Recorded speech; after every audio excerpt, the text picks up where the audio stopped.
Wednesday, April 19th, 2023. Today on the Daily Review, we discuss a movie from 1998, a big independent movie that not many people talk about anymore. That's right, it's Buffalo 66 with your host, me, Professor Joe LaRocca.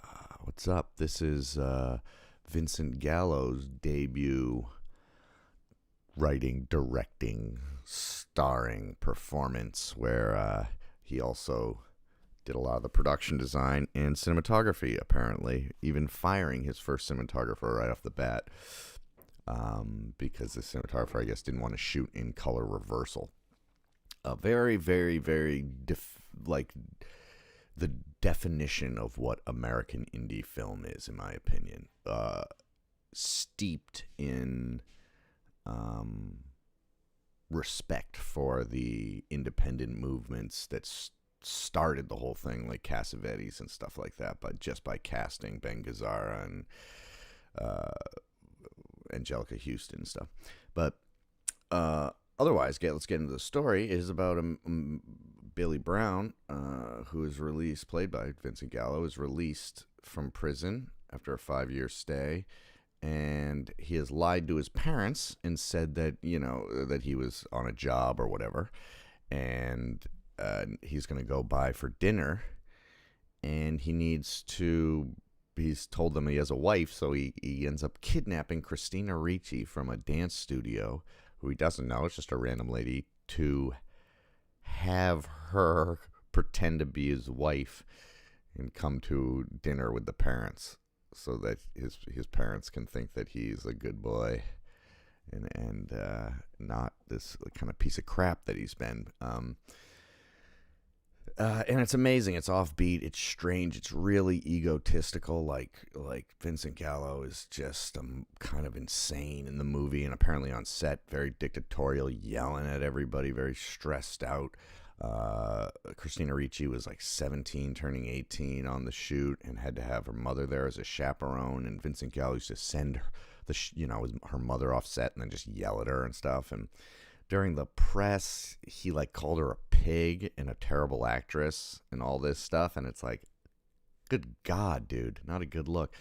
But recently, Christina Ricci said that he just wants to be a creep, but in actuality, he does seem really creepy, but he's not lascivious. So he's just kind of a dick, basically, but not to a criminal level. I guess that's the way we could take it. But still, it's not how you should act. It's certainly not how you should direct. And it's certainly not how you should treat people younger than you, like that much, minors, especially.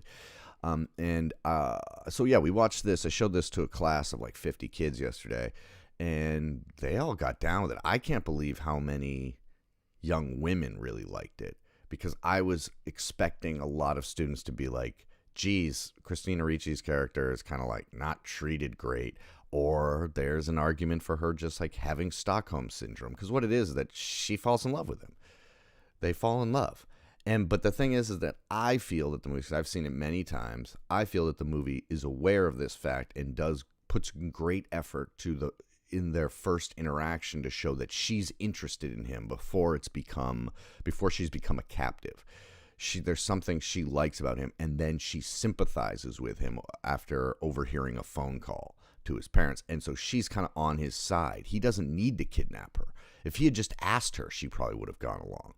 And she's a little nutty too. She's a little unstable for making those decisions. And several times after that point, she could get away, and she chooses to stay. So I do think that is a thing, and you could easily write a paper, and you could totally, if you were offended by this movie, I totally get it. If you were like, no, it's just about toxic masculinity and how this guy just kind of rampages through the story, making everybody else pay for his mistakes and stuff like that. That's not how I see the movie, but then again, I saw this right when it came out to rent, and my mind was blown by it, and I just thought this character was so amazing because he's so despicable, but slowly as you learn his backstory, you start to sympathize with him, and they make such a horrific character both funny. There's so many funny moments in the movie. I drive luxury cars. My cars shift themselves. That whole speech, obviously one of the most famous scenes from it, look like you like me, look like we're in love, look like we're married, we're spanning time. We're the couple who loves each other, but we don't touch. It's just the most indelible performance you'll ever see. And so then it's shot in color reversal, which makes the blues really kind of washed out and the reds really pop. And so he's really trying to make the great American movie here. It's about the American psyche. It's about masculinity and femininity and gender roles, and all of that stuff is powdered in there. And the guilt, crumbling families, and guilt, and football, and all these American things tied together. And I think it's brilliant. There's no more American city than Buffalo, a promised city that is kind of fallen to the wayside as times have changed.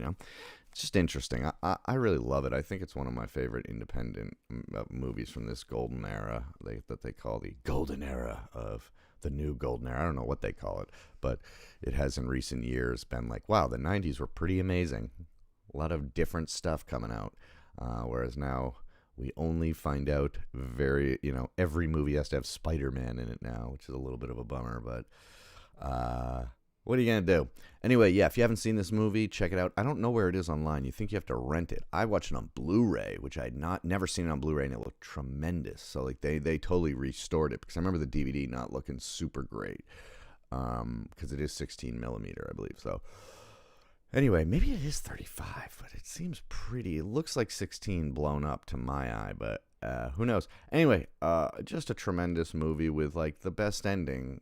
Like, just such a great ending, because the whole movie's like tension. It's like the whole movie's like you have to go to the bathroom, and then at the last like 5 minutes they release the tension, and it's like this tantric storytelling that pulls away. There's also a lot of things that they could have done that lesser movies do when they deal with non-linear storytelling that's really, like, I find really silly.